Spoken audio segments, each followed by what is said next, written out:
मग या जीडीपीला जर आपण लोकसंख्येने भाग दिला तर आपल्याला जे मिळतं ते दरडोई उत्पन्न मिळतं अर्थातच, आणि दरडोई उत्पन्न काढायचं असेल तर पॉप्युलेशनने भाग द्यायचा. मग याच्यात आपण दोन संकल्पना ज्या आयोगाने नेमका या प्रश्नामध्ये पिन पॉइंट केलेला आहे ती संकल्पना आपल्याला बघायची आणि आयोगाचा एमपीएससी पूर्वचा प्रश्न बघायचा आहे. समजा एका अर्थव्यवस्थेमध्ये दोन लोक राहतात आणि त्या दोन लोकांपैकी एकाचं उत्पन्न आहे 1000 रुपये आणि एकाचं उत्पन्न आहे 500 रुपये. ठीक आहे. तर आपल्याला दोन प्रकारे यांचा उत्पन्नाची संकल्पना मांडता येते. एक आहे ऍव्हरेज इन्कम आणि एक आहे marginal income. What is mean by average income म्हणजे सरासरी उत्पन्न. एकाचं 1000 आहे आणि एकाचं 500 म्हणजे 1500 भागिले 2 म्हणजे या अर्थव्यवस्थेचं सरासरी उत्पन्न किती आहे 750. बरोबर ना, दोघांचं उत्पन्न भागिले 2. मार्जिनल म्हणजे या दोघांच्या उत्पन्नातला फरक.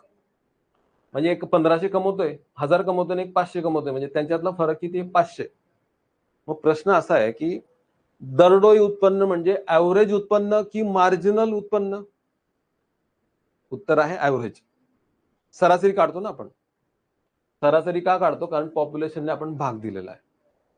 तर हा प्रश्न आयोगाने विचारलाय आणि त्या प्रश्नावर मी याला टिक केलं, इट इज ऍव्हरेज इन्कम.